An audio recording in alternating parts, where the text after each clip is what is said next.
Helen Hunt is here. At the age of only 9, she began her acting career with the television movie Pioneer Woman.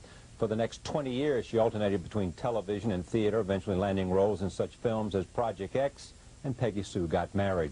But it was with her role as Jamie Buckman opposite Paul Reiser on Mad About You that she finally made a mark. The series became so successful that in its final season, NBC paid Hunt $1 million an episode, a record amount for an actress that still stands today, and she'd like to know, what are they going to pay up?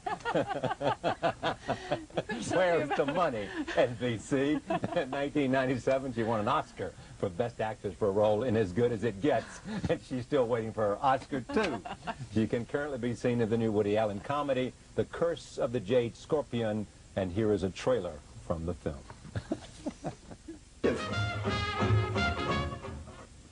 I'm pleased to welcome Helen Hunt back to this table. Welcome back. Thank you. This is the best thing he's done in a while. Oh, well, I love them all, so that's only good news. But it is really good. I mean, there's sense of it it's that this really is funny. Yeah. I sat down to watch it with my usual nerves about seeing myself in a movie, and about 5 minutes in thought, it's a Woody Allen movie. Like, what am I worried about? Yeah, it's much bigger than me. Yeah, it has its own audience, too. Yeah. You came to this project without talking to him, or did Oh, yeah. I heard a year before rumors that he was writing a part with me in mind, which I really found too delicious to be true.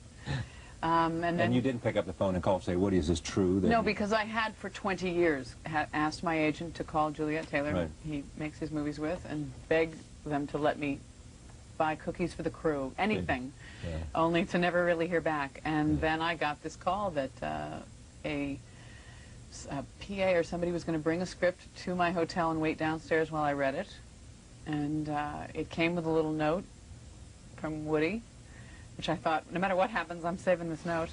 And I read it and just thought it was incredibly wonderful and clever. He said and yes. said yes. Said yes, please. What is it about him that made you feel that for 20 years?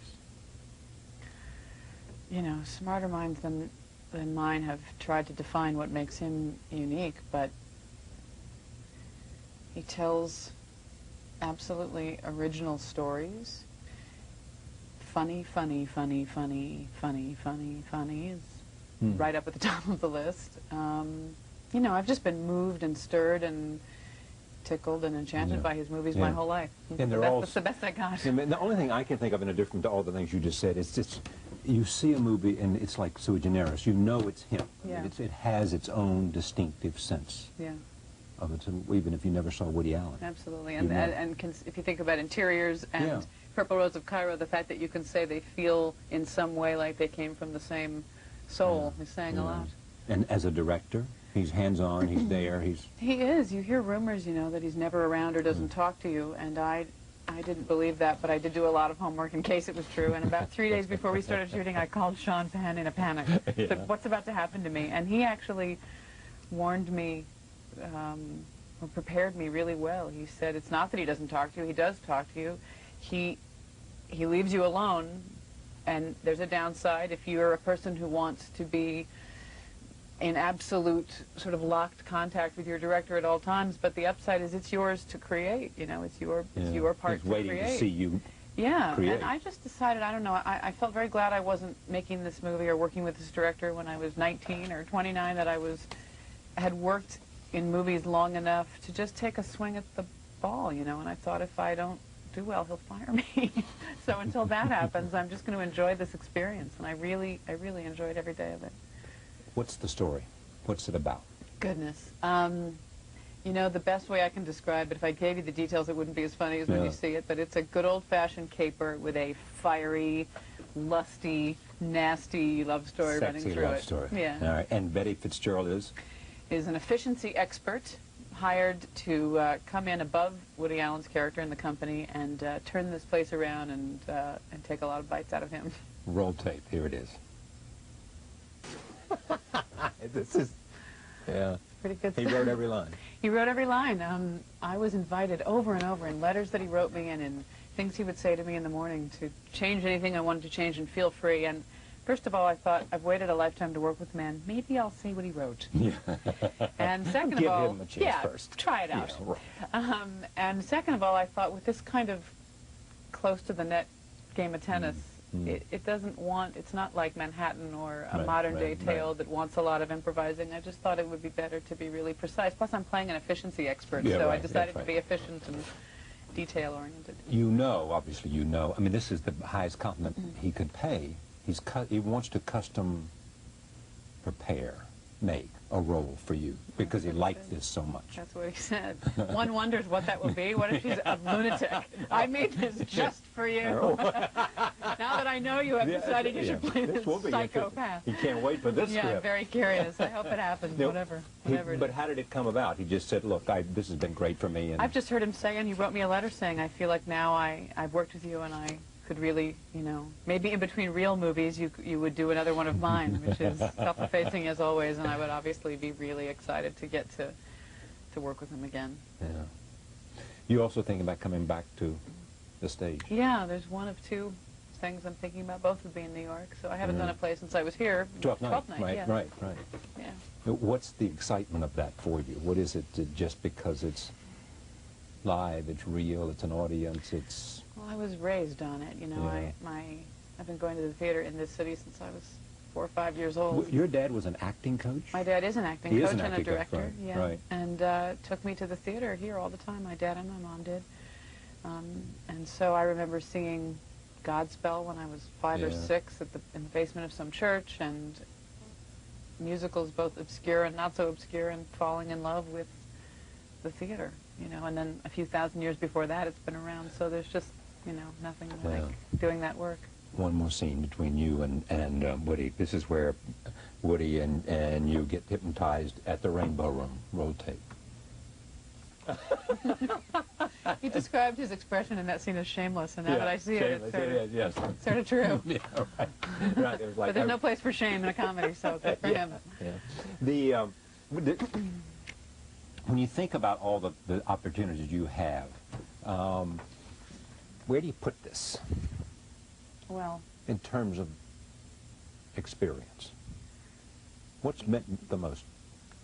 you know, I feel, to be honest, like to choose would be a lie, Yeah, because if I had to characterize my own experience of my own career, it's been that I haven't had to choose. You know, I did television at a time where they said if you did television you didn't get to do movies, and I got to do movies, and there used to be a time that if you did a lot of films, they didn't want you on the stage. Hard to remember now, but I remember when those transitions weren't so smooth. So I've gotten to do it all, and I'm very grateful for that. But to live a life loving somebody's movies and get the call that I got to be in this one is right at the top. As good as it gets. As good as it can.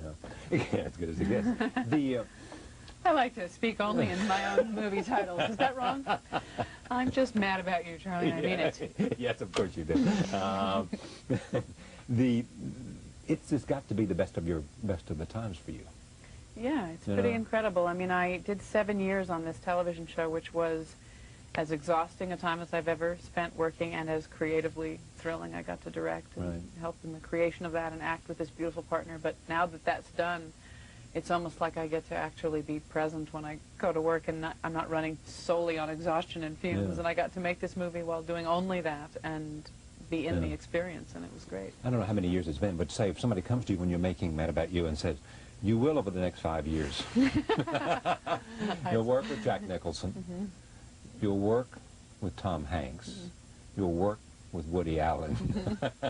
And then you'll wake up. Crazy. Yeah. I mean, I don't even, as you say it, I'm sort of realizing it. Yeah. In a reasonably short amount of time. Yeah. It's only been 3 years since the show ended, or less than that.